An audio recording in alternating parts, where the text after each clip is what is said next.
Hi, we're Rosie and Charlie, and since November 2023, we've been living and working in Australia. So far, we've visited places like Sydney, Melbourne and Adelaide, as well as a handful of things in between. Today we head into day 48 of our 11-week road trip, travelling through Queensland and the Northern Territory all the way to South Australia. And after 2 days in Litchfield, we head to Kakadu National Park. Morning everyone, welcome to Kakadu National Park. Before we get into it, there's just a few updates I want to do. First off, this top. Look how cute it is. Got dirt on it already. Alright. Yeah, Where? all over the front, Oh all no! over there, and on the back. All here. All over it. Anyway, how cute. Next thing is, you might have seen in the last video we popped our tyre. New spare tyre sorted. But today we got a few chips in the screen. And after driving an hour and a half, we arrive at Barramundi Gorge / Manguk Falls. The drive in here was probably about 10 kms of dirt road corrugation. We saw in line that someone with a two-wheel driver said it's fine. And it is to some degree, but there is quite a lot of like bumpiness. So may have to rethink a few of the waterfalls and lookouts going forward. But anyway, this should be a nice little 30-minute walk. Turning back on ourselves very quickly because there is water overflowing some of the boardwalk. Even though there's signs saying, watch out, there's, crocs. We're going to have to change our shoes so that we can walk across. I'm not looking forward to it. Is it deep? And if you think trudging through the water looks gross, times that by 10 and that's how it feels. Disgusting. And on top of that, it felt like it was never ending. Well, that wasn't enjoyable. It was deep as, so I think we might come across a few more.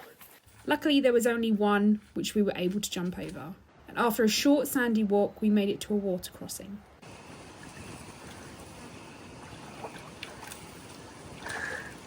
The water crossing leads you along a stretch of water, up a tower of rocks and to the main event, the waterfall.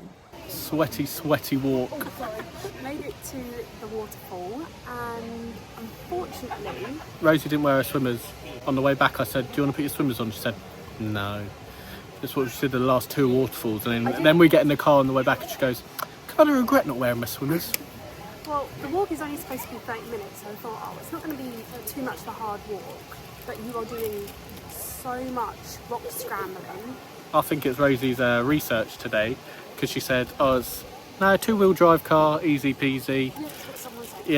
Yeah, it's only a little bit of rock scrambling. Yeah. It's like 80% rock scrambling. I said to Charlie, it'll be an easy one today because we're still not feeling great. So we'll only do like small 30-minute walks.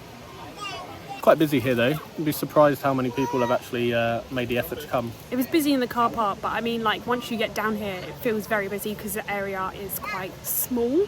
But once people are in the water, there's quite a vast spread. Lots of families, lots of older people as well. I said, Charlie and I were saying about, because my parents are coming in October, and we were saying, would they make this one? Absolutely not. Not because they're lazy, but just because they'd be like, that's just too much effort, like scrambling all these rocks. And at one point we literally slid down a rock. Me? Okay, I slid down a rock to help me get down.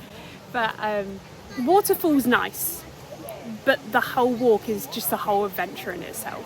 Yeah, I'd say just do it barefoot. We started in hiking boots and then we went for thongs, but just barefoot's so much easier. Just do it barefoot. But with that, just know your feet may be burnt in the process.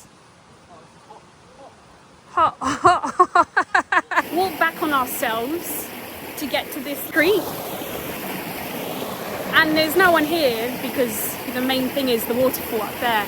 Everyone's just walking through and the water temperature is so lovely and it's so clear as well. Charlie was like, what if we see crocodiles? I was like, well, we'll see them. That's fine. No crocs here, just the odd little fishes you need to worry about. But yeah, we're just going to sit here, we're going to relax and then have to then scramble the rest of the rocks back. What a great adventure. I love it. And we have finished that little walk. Despite not having clothes to change into for swimming, and the waterfall itself not being like one of the best that we've seen, but that walk, Really nice. really nice. I mean, the best bit is actually the bit you get to first, where we sat down and dipped our feet in. So no one stops there; they all just go. So Yeah, and I do quite enjoy the scrambling, even though at the time you're thinking, oh, I'm going to fall and I'm going to hurt myself. it makes Rosie feel adventurous. It does make me feel very adventurous. It's such a contrast as well, because when we were walking there and I was thinking, oh, this mud and wetness is just gross. I was like, this is just going to be horrible and I'm not going to enjoy it. But actually I did. I really enjoyed it. Yeah, it's alright, wasn't it? Yeah. Next location, and it's just back on ourselves, very, very close to the border of where the national park starts. We were going to go to another one, but it said that there was like 37 kms between this tarmacked road to the waterfall, and we thought, we just don't want, we can't trust it. So just decided on coming to this one, because you literally park just on the side of the road, walk 10 minutes, and then you're at the falls. So I think I'm ready to go, yeah. The walk takes you through bushland, along a creek, up some rocks, and to the waterfall cascade. Very, very pretty. The walk is very easy. There's some rock scrambling again. But the worst part are the flies. They are intense here, absolutely thriving on life. But yeah, again, if we had our swimmers, it would be very inviting. I don't actually know if there's any crocs here. There hasn't been any sign saying that there is, but I don't think this is a popular trail at all. There was only one other car here, and we've seen 2 people, and they're staying right up at the creek bit. If you fancy a quiet little area, this is a great bit. It's so much easier now that we have All Trails Premium. So even though we don't have any Wi-Fi to be able to get, you know, Google Maps working, it's able to show you on All Trails like where you are placed and where the start of the track is and everything like that. And although you might have the All Trails Premium, if you don't download the trails, it won't do anything for you. So make sure you download them, and then it works for you. But yeah, heading back now, go for a swim, do a little bit of admin, carry on tomorrow. Morning everyone, it's a new day. And we're heading back into Kakadu this morning, which brings us on to one of 2 things that we didn't talk about yesterday. One of the things we didn't talk about was where we're staying. So we're staying in a little town called Pine Creek, which is on the main road, and it's actually really nice, really cutesy. If you stay anywhere on the Kakadu National Park area, it's either super expensive or everything's booked out weeks in advance. So we decided to stay here. It's only $150 a night. In Kakadu, you could get a room for like $200, but it's Like so basic and there's no ensuite. But yeah, heading into Kakadu now. Yesterday we stayed close to the border of the national park, but today we're going like right to the edge. So it'd take us about 2 hours 45 to get there. Oh, remember yesterday I said that we have 2 cracks on our windscreen? I believe there's 3 now.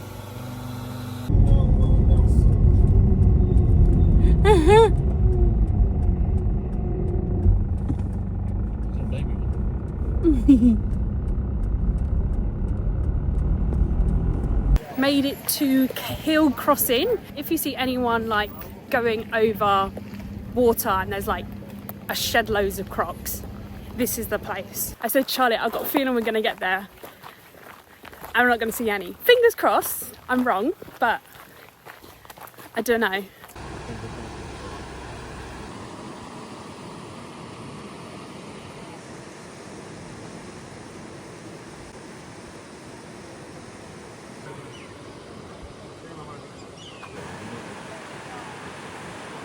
Well, that was very interesting. When we got there, the water luckily is going over the bank and there's quite a few cars going across. A lot of them are going up and then driving back over.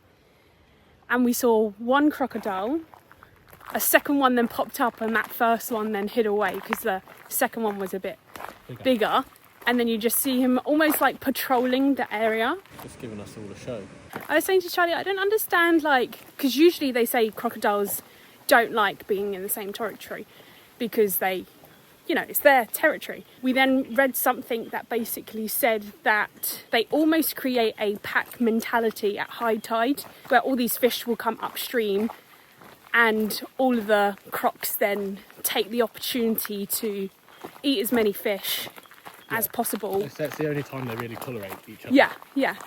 Which is a reason why you probably see those videos of all the crocs gathered on the bank waiting for those fish to come to them. Very interesting, very interesting. 4 minutes up the road there is some rock art that you can see, and it's also like a trail of lookouts as well. So these flies. So we're doing that whilst we're just walking to the main point of the rock art. I thought I'd tell you about the second thing that we didn't get around to talking to you about yesterday. A couple of videos ago, I said about Northern Territory having a national park pass, and that Kakadu and Uluru didn't come into that. So the Kakadu National Park pass is by default 7 days. You can extend it by 14 days at no extra cost, which is pretty good. But it comes to $40 per adult, so that's $80 altogether. But I think it's cheaper in the wet season.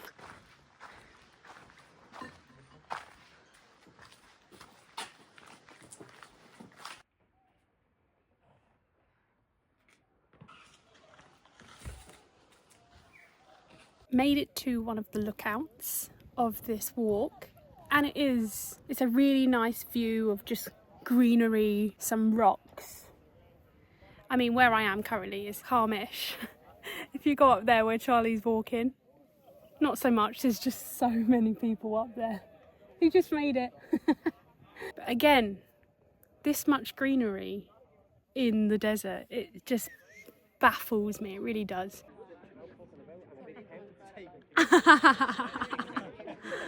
Was it worth it? Just a shame there was 30 Irish people talking about Sony Ericssons instead of just looking at the view. Driven about 50 minutes back on ourselves, almost like going out of the national park. We've come to a lookout. You haven't told the viewers what the lookout's called. You should probably tell them what it's called. I should. Yeah, why don't you give it a go?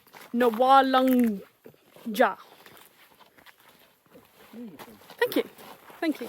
This lookout is a 40-minute return walk, which we found out very quickly is not for the faint-hearted. I'm the one that puts all these itineraries, or what we do during the day, together. Why have I signed us up for this? Anyway, should be there soon enough. And the view should be good, so I'll stop complaining. Despite this being a hardcore incline for basically all of it and a bunch of rock scrambling, we can confirm for this view it's totally worth it.